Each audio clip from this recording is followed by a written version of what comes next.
Selamat malam, selamat sejahtera, tuan-tuan dan puan-puan yang dikasihi. Bekas calon Bersatu Sabah sah sertai GRS pada Oktober. Seorang calon untuk pilihan raya umum PRU ke-15 mengesahkan bahawa dia dan 11 calon lain secara diam-diam mendaftar sebagai ahli Gabungan Rakyat Sabah GRS pada Oktober. Ini bermakna keahlian mereka dalam bersatu ditamatkan secara otomatik di bawah pasal 10.2.3 Perlembagaan Parti itu walaupun sebelum pengundian 19 November sekiranya perkara itu diketahui umum.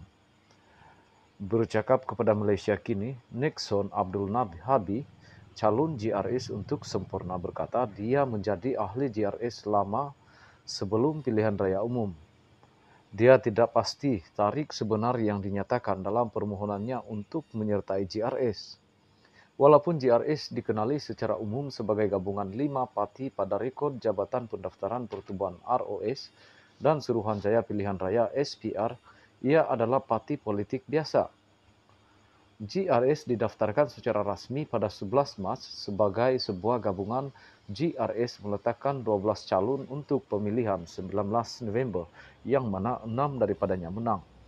Sejurus selepas pilihan raya, GRS pada mulanya menyokong pengerusi Perikatan Nasional PN, Mahyudin Yassin sebagai Perdana Menteri, tetapi sokongan mereka berubah hanya 5 hari kemudian dan selepas pengerusi Pakatan Harapan PH, Anwar Ibrahim menjadi Perdana Menteri, hanya pada 10 Disember, sekumpulan 15 adun GRS dan 4 ahli Parlimen Bersatu Sabah mengisytiharkan secara terbuka bahawa mereka keluar bersatu.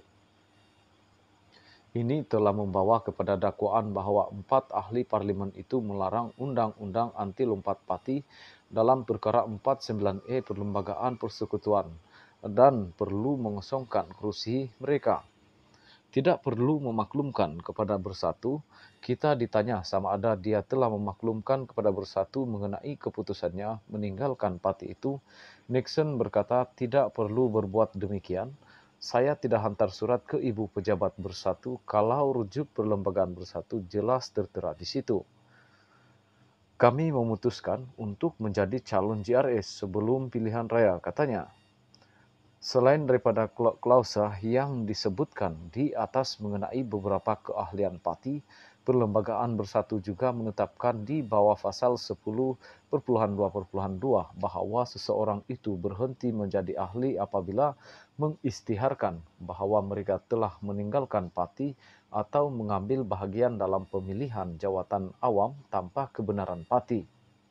Semalam, ahli Parlimen Papar Armizan Muhammad Ali, salah seorang daripada 4 yang meninggalkan Bersatu, berkata dia juga merupakan ahli GRS. Armizan berkata perlembagaan GRS tidak seperti Bersatu membenarkan ahli menyertai lebih daripada satu parti. Armizan berkata dia adalah antara pengarah perlembagaan GRS. 3 lagi ahli parlimen yang terlibat ialah Khairul Firdaus Akbar Khan, Batu Sapi, Jonathan Yassin Ranau dan Mat Bali Musang Sipetang.